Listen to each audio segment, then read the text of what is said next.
এই বাবলু আমাদেরকে অনেক জ্বালাইছে, আজকে ওর কিচ্ছা খতম করে দিব। কিরে বাল্লু কি? হ্যাঁ হয়ে গিয়েছে, তাড়াতাড়ি কর, ওর জঙ্গলে ফালাই দিয়ে আসতে হবে। হ্যাঁ হয়ে গিয়েছে পেরাই। তুই কি বস্তা আনছো? হ্যাঁ আমি নিয়ে আইছি। আরে চল ওর এই জায়গায় ফালাই থুয়ে যাই গিয়া। কি রে এটার ভিতরে কি? কিছু না ভাই, ঘরের ময়লা এটার ভিতরে। আচ্ছা তাহলে খোলো এটা। তার আগে তুমি কি এক বস্তা টাকাকে ভালোবাসো নাকি তোমার মা বাবাকে? যদি মা বাবাকে হয়ে থাকে তাহলে ভিডিওতে লাইক দিয়ে চ্যানেলটা সাবস্ক্রাইব করে দাও। লাইক সাবস্ক্রাইব না করলে বুঝবো তুমি তোমার বাবাকে ভালোবাসো না। আর এক নাকি দুই সেটা কমেন্টে বলে যাও। আরে ভাই বললাম তো এটার ভিতরে কিছু নাই। মনে হয় তোমরা এরকম ভাবে মানবা না। দাঁড়াও আমি এখন পুলিশকে ফোন করতেছি। ভাই আপনি পুলিশকে ফোন করেন না, তাড়াতাড়ি খোল। খুলতাছি।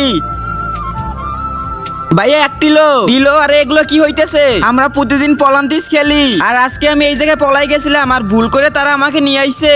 আরে এটা কেমন তারা পাগলামি? চলো আমরা যাও, এই জায়গা থেকে যাও। ভাইয়া এখন তোমরা চোর হবা। কেউ সৎ ভাইয়ের উপরে জুলুম করবেন না, কমেন্ট করেন।